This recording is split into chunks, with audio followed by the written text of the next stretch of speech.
Today on Brief History, we take a look at an English king who would rise to power in a most dramatic and spectacular fashion. His story would be one of rivalry, tyranny, honor, betrayal, and constant struggle. The way in which he would take his throne would be criticized by many, and his time as king would see almost endless rebellion. Join me as I take a brief look at Henry Bolingbroke, remembered today as Henry IV of England.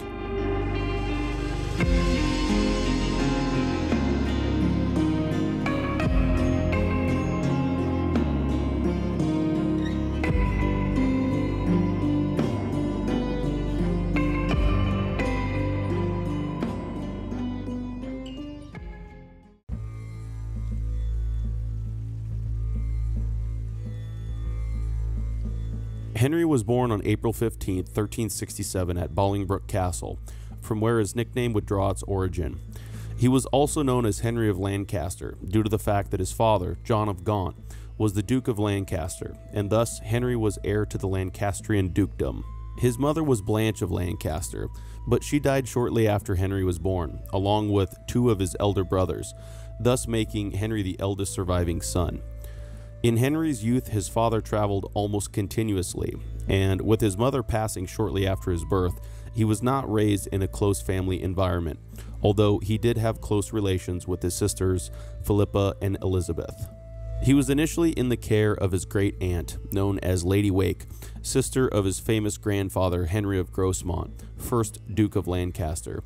When Henry was 4 in 1371, his father returned with a new wife, Constance of Castile, and Henry and his sisters were transferred into Constance's household at that time. It was said that Henry grew very fond of his stepmother, and when he was 7 he began his formal training in reading and writing, to which he learned English, French, and Latin. It is important to understand the structure and important players of Henry's family. Henry was the son of John of Gaunt, who was the eldest surviving son of King Edward III of England for most of Henry's life.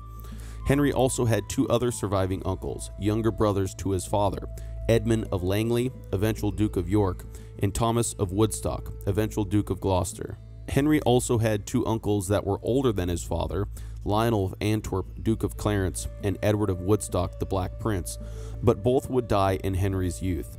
The lineages of Henry's elder deceased uncles would become important in Henry's story, specifically Lionel of Antwerp's grandson and great-grandson, the Mortimers, and Edward of Woodstock's son and future King of England, Richard of Bordeaux. These family members will all be discussed in more detail intermittently throughout Henry's story. Henry's early life, and eventually a significant part of his adult life, would be adjacent to and intertwined with his rival, first cousin, and future King of England, Richard of Bordeaux. They were almost the same age and were compared to each other from a very young age, both being grandchildren of King Edward III of England through their fathers. Generations prior, Richard's great-grandfather, Edward II, was deposed with the assistance of Henry's great-grandfather, Henry of Lancaster, who was the father of Henry's grandfather, Henry of Grosmont, discussed previously. To add to this, Henry's maternal grandfather, Henry of Grosmont, was one of Edward III's closest and most trusted leaders, and was renowned for his chivalry and military accomplishments. Richard's maternal grandfather, on the other hand, had been executed as a traitor and did not carry a good reputation. Additionally, Henry's mother, Blanche of Lancaster, was much loved and respected, and was considered a prime example of womanly virtue prior to her death, whereas Richard's mother, Joan of Kent, had a scandalous past, being married to two men at the same time prior to marrying Richard's father. These things show that Henry's family and ancestors were looked upon with great honor, while Richard's ancestors' past was at the very best muddied. Surely resentment and jealousy arose in the mind of Richard with regards to Henry. Their personalities were also vastly different. Henry, as he grew, would become a poster child for knightly honor, and Richard not so much. This will be something that will be discussed in more detail shortly. Henry and Richard's grandfather, Edward III, was becoming ill in the late 1370s, and it was always the expectation that Richard's father, the much-loved Black Prince, would succeed him to the throne. However, the Black Prince had become ill as well, and died before Henry's grandfather did, and with that, a question arose as to who would inherit the throne. Richard was the obvious candidate, being the only surviving legitimate son of the Black Prince, but he was only 9 years old at the time. Henry's father, John of Gaunt, was another option, as in that time succession didn't always necessarily mean a transfer to the eldest male lineage. However, Henry's father was widely despised by the people, and he and Henry's grandfather had actually sworn an oath to the Black Prince before he died that they would support Richard's claim and protect him. Thus, Richard was recognized as Henry's grandfather's heir. Henry's father, John of Gaunt, however, was not yet finished in his attempts to secure himself and Henry in the line of succession. He asked in Parliament that no woman should be allowed to succeed to the throne in England, as was the custom in France. This would put him and Henry in line for succession if Richard died childless after he became king. However, Henry's father's suggestion would rule out the previously discussed Roger Mortimer as a potential claimant to the throne, as he would be claiming his right to the throne through his mother. Parliament refused to decide on the issue and deferred to the council, where it was shot down due to the fact that the council was headed by supporters of Roger Mortimer. But Henry's father, tireless in his attempts, continued to push the issue. He had, by that time, become Edward III's favorite son, and so when the old king was on his deathbed, a settlement was drawn up by the king, which stated that the throne was to pass through his male descendants only, recognizing John of Gaunt and Henry as the heirs and ruling out Roger Mortimer from the succession. This is something that would have a great impact on Henry's outlook in regards to the throne of England in the future, and would be a part of the drama that would soon unfold.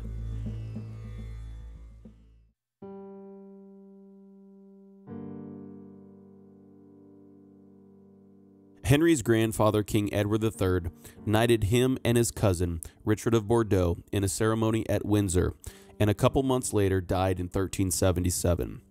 Richard was subsequently crowned as King Richard II of England at 10 years of age shortly thereafter. Richard's confirmation and recognition as being the heir, and his subsequent elevation to king, was surely shocking for Henry, as his cousin, who had, to that point, been similar in status to him, was now sovereign lord above him and the rest of England, and suddenly greatly outranked him. This was not something that he would have been able to escape immediately either, as his father had decided to put him in Richard's household to be further educated alongside Richard prior to him becoming king. Slowly, Henry began to get a feel for Richard's character, which was showing itself to be counter to what was expected of a king of England. Richard was never interested in war and never took part in tournaments, initially due to his youth, but later due to his royal authority that he would key on in order to excuse himself from this practice. Henry, on the other hand, was an outstanding jouster and enthusiastic in his pursuit and understanding of war. He would, over his life, win much honor in tournaments and began taking part in the dangerous pastime at just 14 years of age. This is a prime example of the difference in personality between Henry and his cousin Richard, and although Henry may not have been king, he was displaying all the skills and traits that would be desired in a king, whereas Richard was not. This led to much animosity and coldness on Richard's part, and although they may have been royal cousins, it was evident that they were certainly not friends. This may have been the reason that Henry eventually left the royal household and returned to his father's household between 1378 and 1381. Henry began to become close to his father, who educated him in courtesy and proper dress. He was also to be taught the importance of religious piety, something that would become more important to him as he grew into a man. It is believed that Henry's father was a driving force behind his education, to which Henry excelled in, taking a great interest in learning, books, and education as a whole. He began to become intellectually driven, basing decisions in reason and logic, and tended to be calculated and conservative in his thinking. That is not to say that Henry did not enjoy the arts, however, as he was said to have greatly enjoyed music, learning to play himself. He was not the King of England, but he was the heir to one of the largest inheritances in the realm, and was respected and well known to all throughout the kingdom, especially as he began to grow and show signs that he was exceptional in the conventional realm of knighthood. In 1381, Henry married Mary de Bohun, daughter of the recently deceased Earl of Hereford. This was arranged by Henry's father against his uncle Thomas of Woodstock's wishes, as Thomas was married to Mary's sister and wanted to put Mary in a nunnery so that he and his wife could collect all of the Hereford inheritance. Henry and Mary had known each other since they were very young, and it is believed that the match was made very well.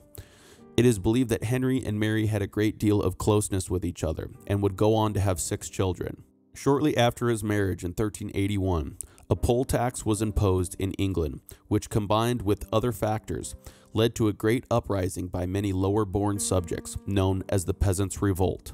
The revolt saw much violence erupt in England, especially in Essex and Kent, with the rebels eventually moving on to London to confront the king, initially gathering outside the city limits. Among their list of demands was a demand that those they felt responsible for their problems should be executed. At the top of this list was Henry's father, one of the richest men in the realm, along with the Archbishop of Canterbury and the Treasurer of England. Henry and Richard were in London, and they took refuge in the Tower of London. Henry's father was in the north of the country, and thus was relatively safe. But with Henry and Richard in the Tower was 2 of the rebels' main targets, the Archbishop of Canterbury and the Treasurer. Richard would unsuccessfully attempt to meet and negotiate with the rebels multiple times, returning to the Tower after failed attempts. The rebels would then enter London and began to destroy property, including Henry's father's magnificent palace of Savoy, and also began to execute anyone they deemed guilty. Henry and Richard watched from the Tower as the city of London burned. On June 14th, Richard departed to meet the rebels, leaving Henry, the Archbishop of Canterbury, and the Treasurer in the Tower. In negotiating with the rebels, Richard attempted to agree with their demands, at least in part, and it is believed that many took this as permission to execute those they desired. That same day, the gates to the Tower of London were opened, and rebels rushed the tower. The Archbishop and the Treasurer took refuge in the chapel, but were found, beaten, drug out of the tower, and executed. The rebels then turned to the helpless 14-year-old Henry, who, being the son of the hated John of Gaunt, would have certainly met the same fate as the Treasurer and the Archbishop if it had not been for one of the remaining guards, a man named John Ferrer, who stood up to the rebels in defense of Henry, saving his life that day. Henry would eventually repay the favor to John years later. Richard did not return to the tower that evening, and some believe that Richard intentionally abandoned those in the tower to their fate. Nevertheless, Richard and his men would eventually kill one of the rebel leaders and disperse the rebel army, putting an end to the peasants' revolt. Although Henry survived, this would have a lasting effect on him and would influence him later in life. As Henry continued to grow and learn from his father at a pace that was reasonable, his cousin Richard was not awarded the same luxury. Richard was forced into the spotlight as king, and unfortunately did not have the personality or understanding to properly handle that role. He had been successful in dealing with the lower-born subjects of the realm in the peasants' revolt, but now he wished to free himself from the grasps of the powerful noblemen of the realm, who ultimately had control. He began to play favorites towards a group of young men to the suspicion and dismay of many, one of which was a man named Robert de Vere, who had been raised with Richard from a young age, and another was a man named Thomas Mowbray, someone whose story would be closely tied to both Richard's and Henry's. Mowbray was surely in Richard's favor early on, but we will see shortly that this will dramatically change. Richard began to do some unsettling things. Part of the Mortimer inheritance fell into his hands, which it would have been expected that he kept in trust for when the young Roger Mortimer discussed previously came of age. Instead, Richard broke up the inheritance and distributed pieces of the inheritance to his favorites. Additionally, he began to give lands to men not of noble birth, refused to honor parts of his grandfather Edward III's will, and began to take back lands granted to monasteries against his grandfather's charters. He also showed little interest in war with France, which was concerning as the French and English had been at war since Henry's grandfather's time, a war which was to become known as the 100 Years' War, which, as its name describes, would last well over a century. As criticism grew, Richard refused access to himself and brushed off any rebukes. Richard then began appointing these favorites to high offices of state and began taking questionable advice and began to exhibit the personality traits that he would be long remembered for. He would rage against criticisms, jump to conclusions before matters had even been understood, and focus on his majesty above all else. His behavior continued to raise the bar of opposition, but initially, any opposition lacked leadership, and nothing was done to curb the young king. Henry watched from the sidelines as his cousin's behavior slowly became more and more unsettling, but soon he would take an active role in the opposition.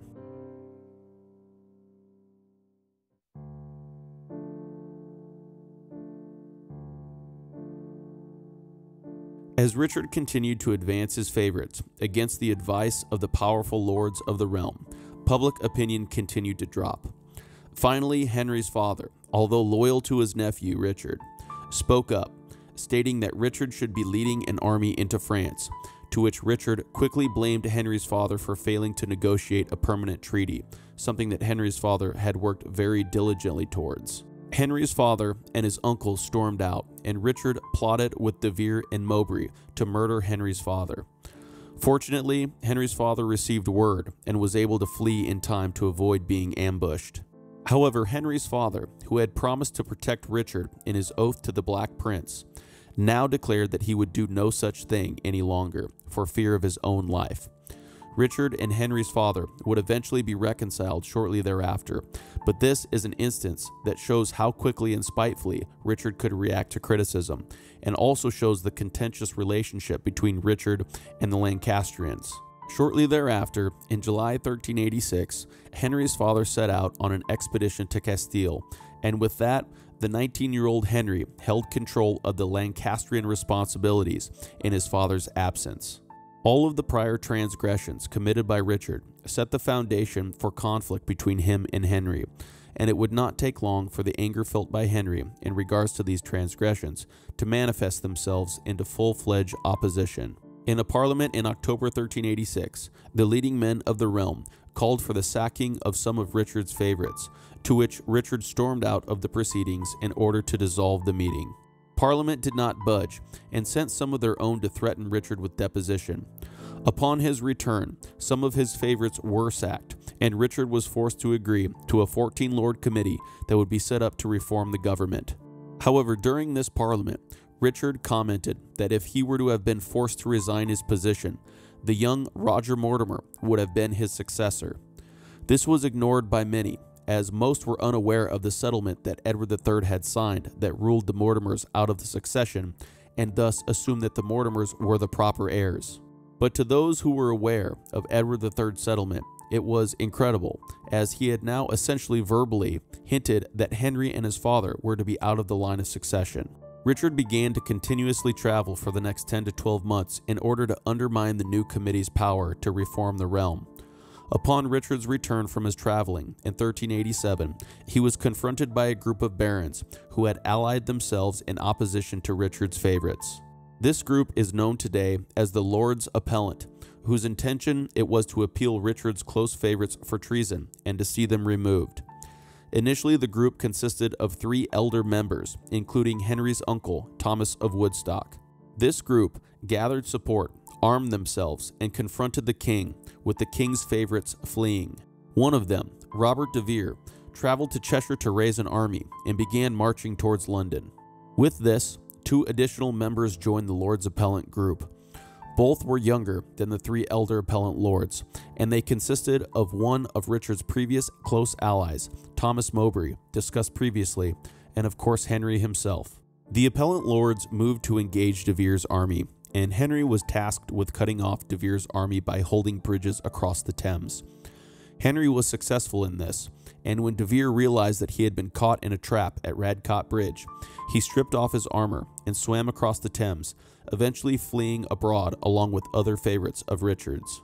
Richard was distraught at the flight of his favorites and met the Lords Appellant in the Tower of London to discuss terms.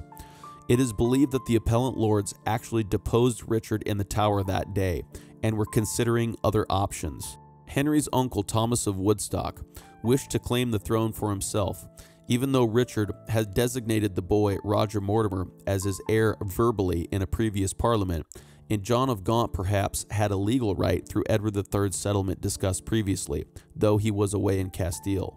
However, Henry, even being relatively young, 20 years old, recognized the dangers in this and objected to his uncle's claim, defending his father's and ultimately his own Lancastrian claim to the throne. Eventually, the group reinstated Richard, warning him that his rule must be improved. In a subsequent parliament, known as the Merciless Parliament, many of Richard's close favorites were appealed of treason and executed. Even though the appellants were allied in their opposition to the king's favorites, they should not be seen as true allies, as they were leery of each other and actually disagreed on many things. Henry and Thomas Mowbray, the younger appellant lords, actually disagreed with the three elder appellant lords in regards to executing one of Richard's favorites, an early sign that the group was not as cohesive as many may think. The execution of some of Richard's favorites were clearly done out of spite, and some of the accused transgressions perhaps did not warrant such a strong punishment. Richard's rule had caused so much anger and resentment that the merciless Parliament was a culmination of all his poor decisions and terrible nature as a king, and although it may have satisfied the thirst for revenge, it was nevertheless cruel, unfair at times, and not wholly based in law at the time. Richard was unsurprisingly furious and distraught at the actions of the Lords Appellant, but at this point there was nothing he could do. In a parliament following the merciless Parliament, it was clear that the appellant lords had gone back to acting in their own self-interests and ignored the responsibilities that had now been laid upon their shoulders. They did not have a significant agenda for reform, and many were displeased with them, as even some of Richard's favorites, who had escaped the wrath of the merciless Parliament, now returned. In May 1389, Richard came of age and sacked all of the pro-appellant leaders around him, including his uncle Thomas of Woodstock, who was on his council. Henry was appointed to Richard's council at this time, some believe in recognition for preventing Thomas of Woodstock from seizing the throne in the Tower. Henry's father also returned around this time, to which Richard now buried the hatchet with his uncle and began to show him great favor. However, Richard was simply patiently biding his time and attempting to rebuild his position and find support. For such a spiteful king, revenge was always the ultimate goal, and soon it would be on full display.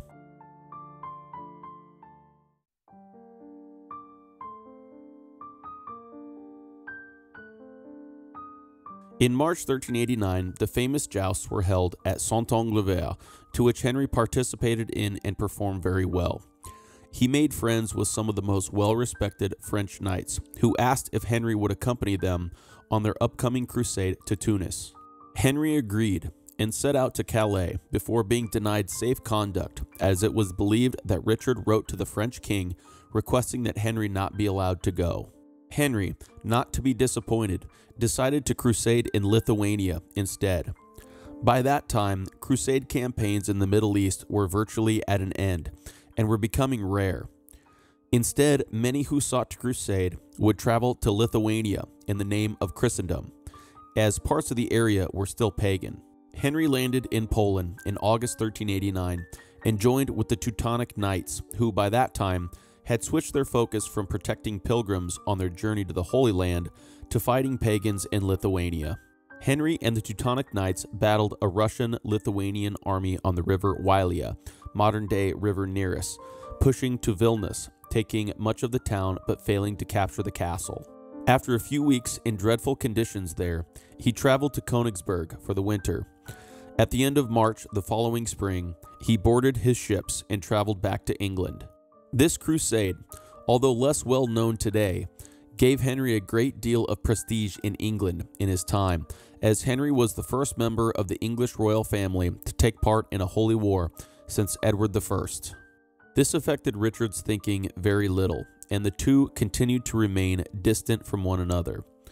The Lords Appellant had by that time split apart, and Richard had maneuvered himself to be able to pit each of them against each other. Tensions were rising in England, and Henry decided that he wished to head back to Lithuania again and set out in July 1392 with the intention of fighting as he did before.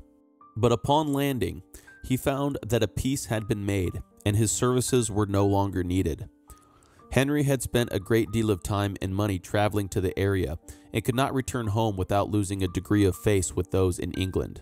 After deliberating for 2 weeks, he decided that he would go on a pilgrimage to Jerusalem. This would not be an easy task, as he would have to travel a great distance through many European kingdoms to reach his destination, and in fact, very few Englishmen had accomplished this prior to Henry. But his mind was set, and he departed in September 1392. As Henry traveled, he was greeted with honor by the leading men and women of the realms, oftentimes staying extended periods of time to feast, hunt, and travel to churches and shrines. He reached Venice in November, which was a significantly larger city than anything he had previously seen with his own eyes. The Senate there voted to grant him a ship, free of charge, to take him to the Holy Land. He set sail in December 1392 and traveled for about 5 weeks before reaching the Holy Land. He had traveled through Poland, Prussia, Bohemia, Austria, and Italy over a 7-month time period, and now, after finally reaching the Holy Land, set out towards Jerusalem. Henry would actually enter the city, and thus accomplish something that even King Richard the Lionheart and King Edward Longshanks could not. The experience was surely a powerful one for Henry, and this achievement again added to Henry's status. After departing Jerusalem, Henry was in no hurry to return to England, and probably preferred his nomad lifestyle, as it saw to him being revered with great respect by other powerful leaders, whereas his experience in England had been continuously slighted by Richard and others. He returned through Venice, Milan, and Paris, before finally reaching England in June 1393. He returned to a hostile environment, as Henry's father's French peace negotiations were not to the liking of Richard or the English court. Men had been gathering, intent on killing Henry, his father, and his uncle, and one of the elder appellant lords, who was in a position to stop this, did nothing to combat this group.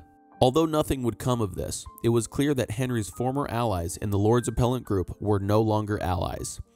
Around this time, Richard departed for Ireland, and Henry's father, having had to travel back to Gascony, requested that Richard make Henry the keeper of the realm in his absence, essentially an informal declaration as to who would be his heir. Richard refused, and instead made his uncle Edmund of Langley, Duke of York, as the keeper in his absence, publicly refuting the Lancastrian claim to the throne. It was becoming clear that Richard still held a grudge against Henry for his role in the merciless Parliament. Richard began to show great favor to his cousin Edward of York, son of the aforementioned Edmund of Langley, Duke of York. Richard took the incredible steps of making Edward of York his adoptive brother, and continued to shun Henry and his father more and more. Around 1397, Richard's reign began to spin into tyranny, as he became more paranoid of the men around him and keyed more on his majesty and God-given rights as king. Richard had worked his way into a position to take revenge on the appellant lords, and that is exactly what he did.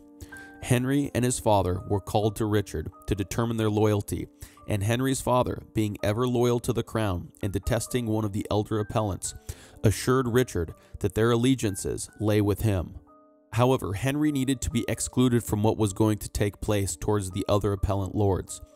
Thus, Richard at this point only chose to go after the elder appellant lords, due to the fact that if he didn't, Henry's father would rebel against the charges, and this was something that Richard could not afford to have happen at that time. Henry, although safe for the time being, was forced to support Richard's plan to appeal the elder lord's appellant for treason, which included his uncle Thomas of Woodstock.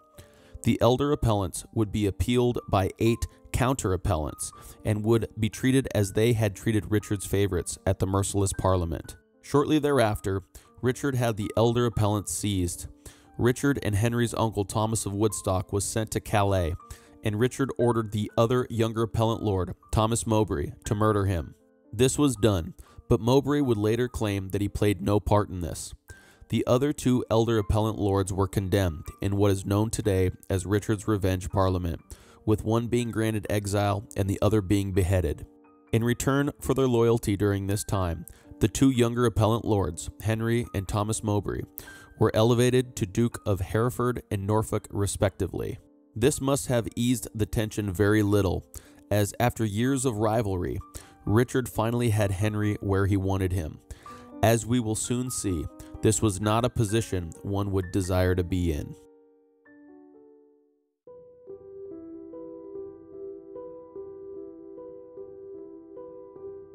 In December 1397, Henry encountered the younger appellant lord, Thomas Mowbray, and his entourage while riding. Mowbray relayed startling news to Henry. Mowbray stated that both of them were in danger, and that Richard intended to take revenge on them for the events that had taken place at Radcott Bridge, which saw Richard's favorite, Robert de Vere, flee. Mowbray accused Richard of speaking false words and stated that Richard had actually ordered Henry and his father to be killed after the revenge parliament against the elder appellant lords, but Mowbray and others refused.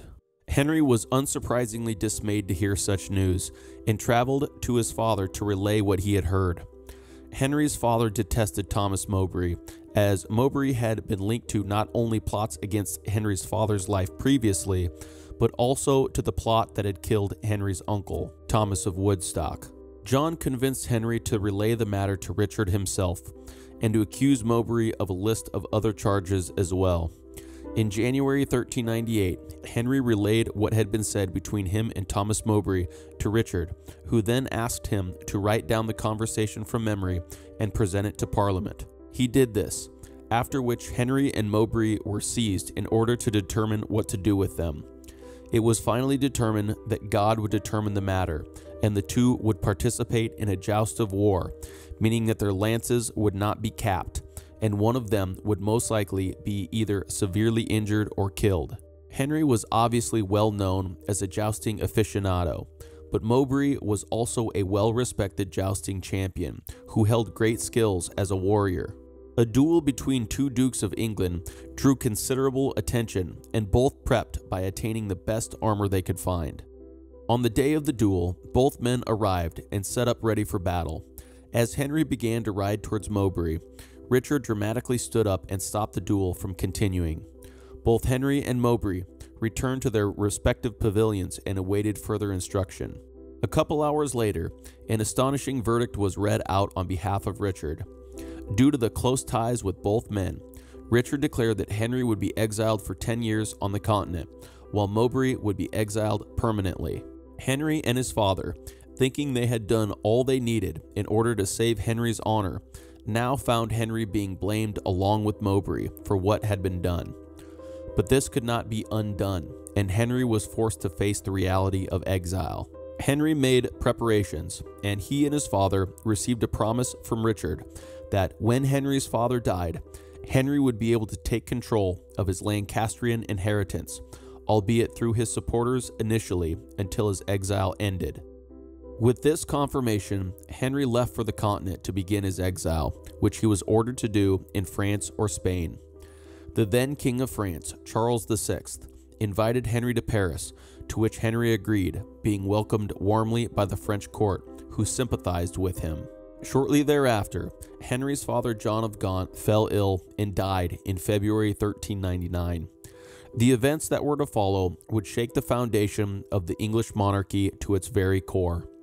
Richard, going back on his promise to Henry and his father, took the incredible steps of banishing Henry from England for life and seized his massive Lancastrian inheritance. Henry was outraged and astonished, and had little choice but to gather support to confront Richard. He would not have to look far, as many of the English nobility looked upon this with disgust and horror. Others who had been banished rallied to Henry's cause, including a man named Thomas Arundel, who formerly had been the Archbishop of Canterbury before being exiled by Richard. Thomas was the younger brother of one of the executed Lords Appellant, who would play a large role in Henry's future, as we will shortly see. Richard then decided to leave for Ireland, which gave Henry the opportunity to gather support and sail back to England. He did so, with a small contingent of men landing in Yorkshire and gaining support as he went. Those who supported him included the Earl of Northumberland, Henry Percy, and his son, also named Henry Percy, nicknamed Hotspur. The Percys were eager to stop Richard's tyranny, but they wanted to make sure they knew what Henry's intentions were, as they were supporters of the young Edmund Mortimer's claim.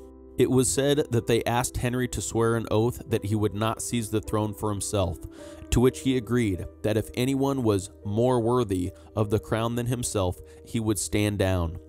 This was vague, and most likely by intention.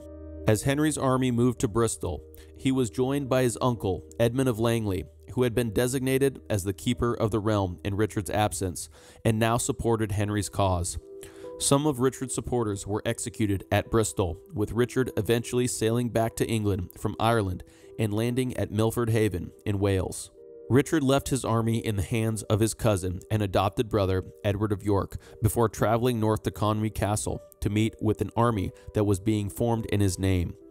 Once Richard arrived, he realized that the army had disbanded and many had joined Henry's cause. Realizing that he had little support, Richard met with Henry Percy, the Earl of Northumberland, who promised him that Henry did not want to take his throne from him. Richard set out towards Henry, but was ambushed by Percy's troops and taken to Flint, where he finally met Henry. It is not exactly known when Henry decided to depose Richard in favor of himself, but by the time Richard was captured, this was all but inevitable. Richard was taken to London and forced to abdicate his throne. Henry was joyfully elected as the heir by many of the great men of the realm, and on October 13, 1399, Henry of Lancaster, who had only recently been deemed a traitor and banished from the kingdom, was now crowned as King Henry IV of England. Henry had finally won the battle between him and his much-detested cousin, but now he was in the spotlight, and he would soon find that the position came with more calamity than he could realize.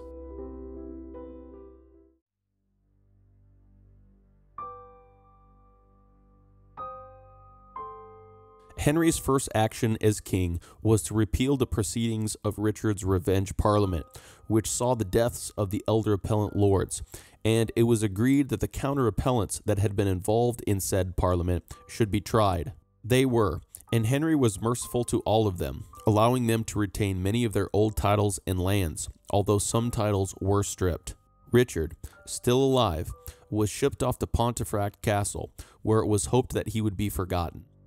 But he would not be forgotten, and soon a plot emerged to kill Henry and to free Richard. This plot is known today as Epiphany Rising, and was coordinated by none other than 5 of the 6 counter-appellants who Henry had recently shown mercy to. Henry and Richard's cousin, Edward of York, who Richard had declared as his adoptive brother, was initially a conspirator, but betrayed the group and alerted Henry to the plot. All those involved were captured and executed, with the exception of a few men, including John Ferrer, who had saved Henry in the Tower of London during the Peasants' Revolt. It was clear that Henry's kingship would not be safe if Richard was alive, and so it is believed that Henry gave the order that Richard should be starved to death at Pontefract. This plan was put into action, and in February 1400, Richard died, allegedly of starvation. His body was put on display as it was brought back to London to be buried. Although Henry hoped that this would now put an end to any future rebellions in the name of Richard, we will see shortly that that would not be the case. It should be noted that Henry had promised not to levy taxes during peacetime, and had stated that he planned to live off his own Lancastrian inheritance and revenues. This is something that will be a source of great contention for Henry. It should also be noted that Henry declared that he would not tolerate heresy, and his close friend, Thomas Arundel, who had been exiled with Henry, was now reinstated as Archbishop of Canterbury. Although the court of Charles VI in France was courteous, even generous to Henry while he was in exile, they now refused to acknowledge Henry as king and became hostile towards him. Charles initially refused to confirm the truce, which Henry had offered to renew, forbade trade with the English, and amassed a fleet to invade South Wales. However, eventually the truce would be confirmed between France and England, and with that, Henry decided to march an army to Scotland, as they too had broken their truce with England. At this point, his vow to not tax during peacetime would begin to become a problem, and financial trouble will be a common theme throughout the remainder of his kingship. The Scottish campaign ended up being a failure, as Henry was, for one, short on money, but 2, used to provisioning for his Lancastrian army, not a royal army. This would be the last time an English king would lead an army to Scotland. In September 1400, a Welsh rebel known as Owain Glendower declared himself Prince of Wales. Owain was a descendant of ancient princes through both his mother and father, but had spent much of his time in England training as a lawyer and marrying an English woman who was the daughter of a lawyer.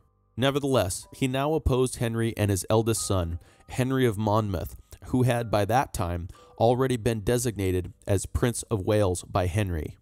Glendower raised support and began destroying towns in the region, with Henry moving towards Wales to confront him.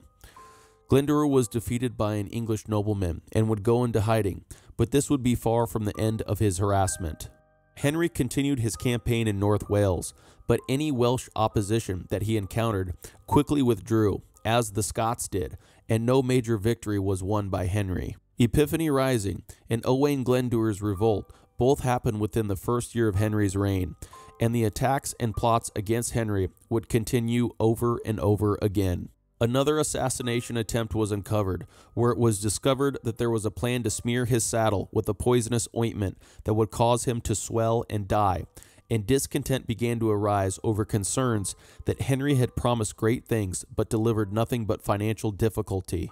A little over a year after his coronation, Henry was forced to break his promise not to levy taxes during peacetime, as he needed to pay the debts from his campaigns, among other things.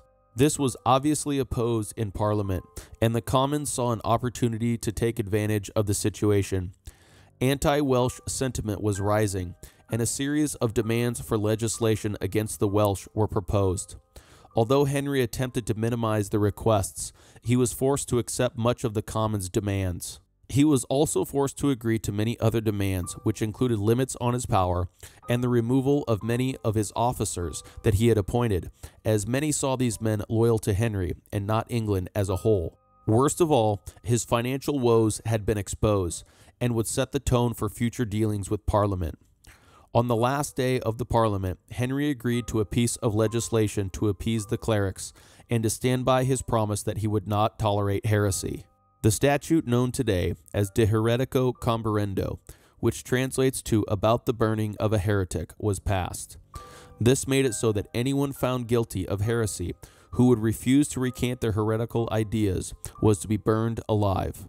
William Sawtry would be the first man burned for heresy in England, although this happened before the statute was in place.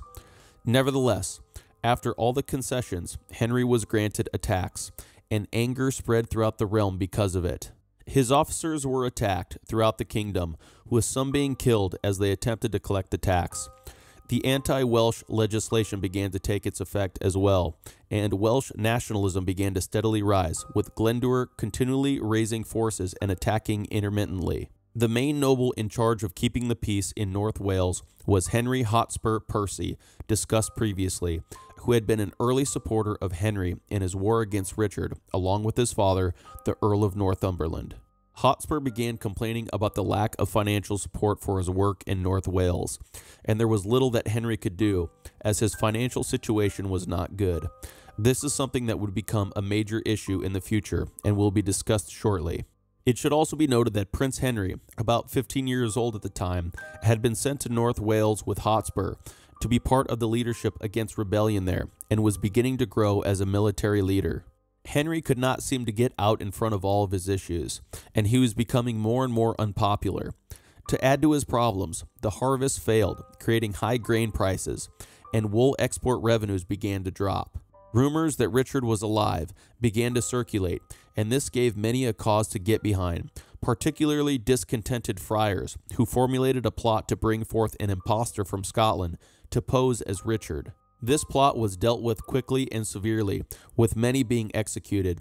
In February 1403, Henry married his second wife, Joan of Navarre. She had previously been married to the Duke of Brittany, and was competent in business. Henry and her seemed to have been a good match, and she would become involved in his royal affairs, oftentimes holding councils, auditing accounts, and taking care of other royal duties for Henry. But her marriage cost Henry more money, which added to his already dire financial situation, but this suddenly became the least of his worries. Glendower resumed fighting, and he had recently defeated and captured Edmund Mortimer, uncle to the young Edmund Mortimer, who was a claimant to the throne of England discussed previously. Mortimer, while in Glendower's captivity, defected to Glendower's cause, marrying one of his daughters. Prince Henry was now designated as lieutenant in Wales and began to campaign against Glendower. But worst of all, to the shock of Henry, he was alerted to terrible news in the north. The Earl of Northumberland, Henry Percy, and his son Hotspur had taken up arms against Henry in rebellion. They had assisted Henry in his bid against Richard in hopes that Henry would be their pawn. He was not, and although Henry had awarded them many grants for their help, With the new positions of power came greater responsibilities and increased costs. When the Percys requested reimbursement for the defense of North Wales, Henry was not able to assist them, as stated previously. In a way, they had helped create the situation they were angered by, as they were the main proponents of the oath that Henry swore to not tax during peacetime, which was a major reason Henry was in the financial situation he was in. The Percys began to become friendly with Glendour and the defected Edmund Mortimer, and it should be noted that both Hotspur and Edmund Mortimer were uncles to the young Edmund Mortimer, who had a claim to the throne, who was in Henry's custody. If the young Edmund Mortimer was freed by Henry and installed as king, they would be able to wield great power over him. Hotspur began to proclaim that King Richard was alive, in line with what many others who were opposed to Henry's reign had been proclaiming. Henry Percy, Earl of Northumberland, his son Hotspur Percy, and Owain Glendour began to raise forces, and their plan was to capture Prince Henry of Monmouth and march against Henry. They planned to meet at Shrewsbury, and Henry hurriedly gathered an army to set out to meet up with the prince before the three rebels themselves had a chance to meet up. He sent a small force ahead to defend Shrewsbury, preventing Hotspur from meeting up with Glendour and trapping him.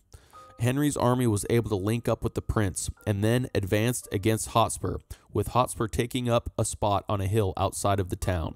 The battle that would take place would be known as the Battle of Shrewsbury, where it was said that Henry himself slew 30 men in battle.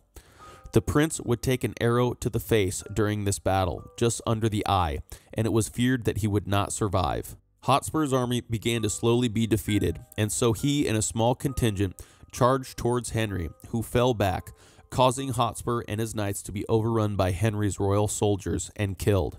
Henry had been victorious against Hotspur, and the prince would recover from his injuries, but there were still outstanding threats to deal with. Hotspur's father, the Earl of Northumberland, was pursued and disbanded his army, eventually submitting to Henry and being forgiven for much of his actions. Henry moved towards Wales to confront Glendour, but this campaign, like the previous Welsh campaigns, saw little effect, dissipating and adding to his financial problems.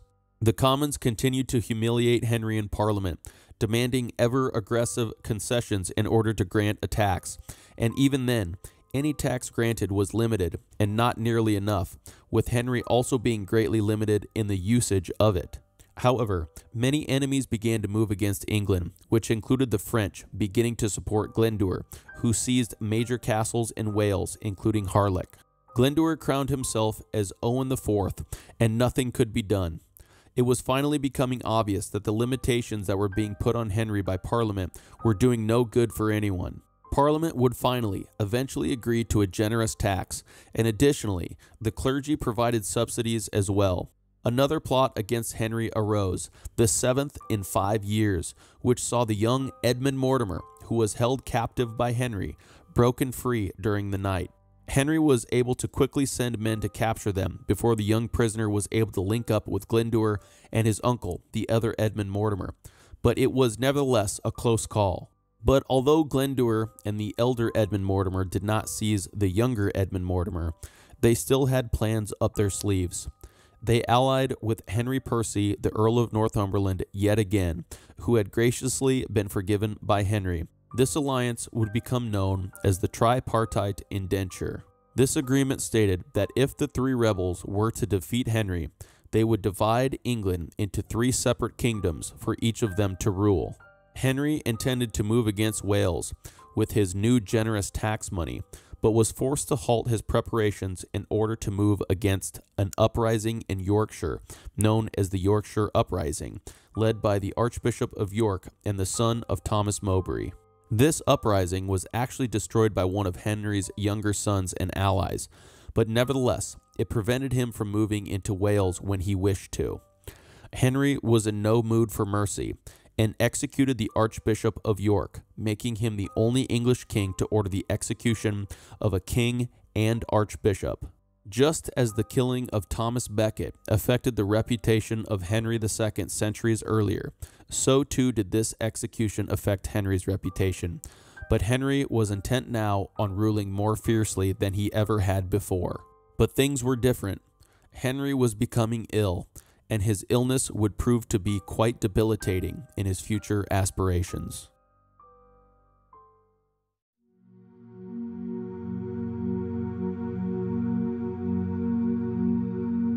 Henry had developed a skin condition as early as 1387 that over the years left him covered in painful red pustules.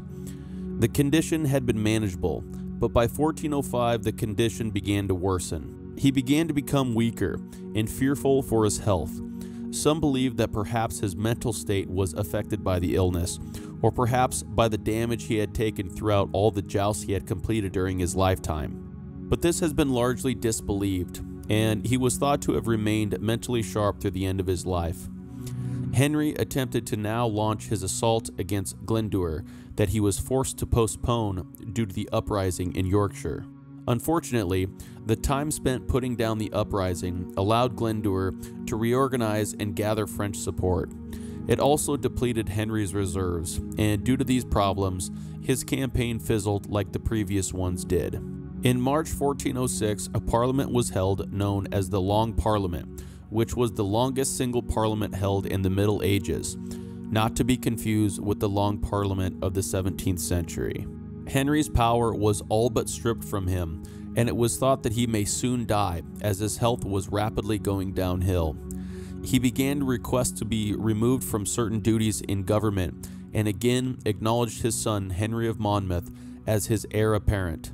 His authority was largely delegated to his council, and he still battled with the Commons, who were ever reluctant to grant taxation and continued to push for embarrassing concessions of power. Henry's friend and Archbishop Thomas Arundel took a leading role in the council, along with Prince Henry, who over the course of time reformed the government and corrected Henry's financial plight. He and the prince were also successful in fixing many other problems, including dealing with the Commons. After civil conflict broke out in France, a peace settlement with France was concluded. Additionally, the prince began to gain substantially against Glendower in Wales, and Henry Percy, the Earl of Northumberland, made his last stand in 1408, being killed by one of Henry's barons in the Battle of Bramham Moor. Henry's illness began to take on different forms, and his lower body began to rot away from underneath him. This was similar to what had happened to his uncle, the Black Prince, and there is speculation that Henry may have had the same affliction. In June, he fell into a coma, recovering consciousness after a few hours. It was expected that he would soon die, and in January 1409, Henry made his will. But surprisingly, he began to improve. Little by little, he began to regain his strength, and although he would never again be in full health, he began to take a role in government again. By March, he was participating regularly in royal business. He began to quarrel with his son, Prince Henry, at this time, as they did not see eye to eye on many issues. Prince Henry also had believed that he was soon to be king, and when Henry began improving, the prince realized that he would have to wait longer than he had expected.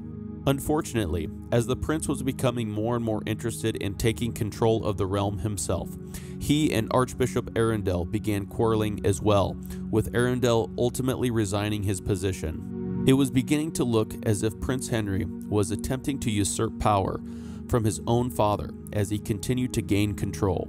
The prince's influence began to become more and more imposing, and he and the council, which consisted mainly of his friends, even went as far as overruling Henry in roundabout ways. Henry eventually retreated to his Lancastrian estates, with power firmly in the grip of the prince. But Henry was a proud man and decided not to take this lightly. He had spent his entire life fighting for and maintaining his kingship, and he would never relinquish completely something that was at the very core of his identity. In 1411, still in a state of invalidity, he moved to regain power from his son. After being prodded to abdicate by the prince and his counselors, a parliament took place where Henry called forward the members of the council, including Prince Henry. He thanked them for their service, calmly proceeded to sack all of them, and annulled articles from the previous parliament limiting his power. Many of his adversaries by that time had been defeated, and therefore he was less burdened by the weight of their opposition. By doing this, the ailing King Henry IV had recovered power for himself after being what everyone had believed shortly before, so close to death. Thomas Arundel was reinstated as Chancellor, and Prince Henry decided that he would wait for his time rather than to contest his father. But this would not be the end of the drama between Henry and his eldest son. Henry declared that he wished to send support to Gascony amidst the French civil conflict, and since he was unable to go himself, he was forced to send someone else in his stead to lead the army. His second son Thomas was appointed to this position, as Prince Henry had previously been friendly with the opposing French faction to which Henry's allies would be fighting. The prince was unsurprisingly insulted, and his relationship with his father reached an all-time low during this time. Accusations began to arise that the prince wished to usurp the throne for himself. The prince openly denied these allegations, but the rumors simply would not go away. Finally, the prince had had enough of the problems between him and his father. He traveled to meet Henry, to whereby he knelt before him, declared his allegiance, begged for forgiveness, offered Henry a dagger, and requested Henry to slay him, as he would rather be dead than to be distrusted or to be seen as an enemy to his father. Henry emotionally threw the dagger across the room, embraced the prince, and forgave him for any prior transgressions committed against him. From then on out, no further animosity was kept between father and son. Although Henry had regained power and reconciled with his son, his health was no better than it had been before, and once again his health began to decline. Henry had wished that he could be transported to Jerusalem to die in the Holy City, and even went as far as constructing ships to see this happen. But he was too ill for a voyage, much less a significant one to Jerusalem. He began to drift in and out of consciousness, and during one of his bouts of unconsciousness, he was carried into an unfamiliar room in the Westminster Abbot's Lodge. Upon waking and asking where he was told he was in the Jerusalem chamber, to which he expressed great rejoice, thinking he was in the Holy Land as he desired. On March 20th, 1413, at the age of 45, King Henry IV of England died surrounded by family and friends. His body was embalmed and taken to Canterbury, where he was laid to rest in a tomb in Canterbury Cathedral. It is believed that his wife, Joan of Navarre, had 2 alabaster effigies created of Henry and her, and are believed to be accurate depictions of the couple. These tombs and tomb effigies can be seen at Canterbury Cathedral to this day. Henry's reign, and indeed his entire life, are quite interesting things to reflect upon. Henry's reign is oftentimes wholly associated with that of his cousin Richard's reign, and the battles between the two tend to take center stage in his story. The struggles between the two are no doubt some of the most inherently interesting and compelling stories to remember. One could be forgiven for focusing strictly on those interactions, as the idea of abject tyranny being deposed by knightly chivalry, or vice versa, is an appealing storyline that many find hard to resist. But there is much more to Henry's character and story than just that of the battles with his cousin. He was a logical, educated, and pious knight who, albeit naively, was initially committed in his reign to peace, mercy, and the well-being of the people. His time on crusade and his trip to Jerusalem is oftentimes overlooked. He multiple times throughout his life found himself in quite serious and precarious positions, and was able to maneuver his way out of them, whether through luck, as was the case in the Tower of London during the Peasants' Revolt, perseverance, as was the case during his exile and return, or strength, as was the case in dealing with what seemed like never-ending rebellion. English kingship could no doubt be a daunting and dangerous task, and although Henry was successful in his bid for the throne, he did depose and order the death of an anointed monarch. With the never-ending rebellion and plots that followed, perhaps we can say that it is through these actions that he paid his greatest price, for it is clear that Henry was never able to rest easy in his position as king. In attempting to sum up Henry and his time as King of England, perhaps we need look no further than the famous words written by William Shakespeare. "Canst thou, O partial sleep, give thy repose to the wet sea boy in an hour so rude, and in the calmest and most stillest night, with all appliances and means to boot. Deny it to a king? Then happy low, lie down. Uneasy lies the head that wears a crown.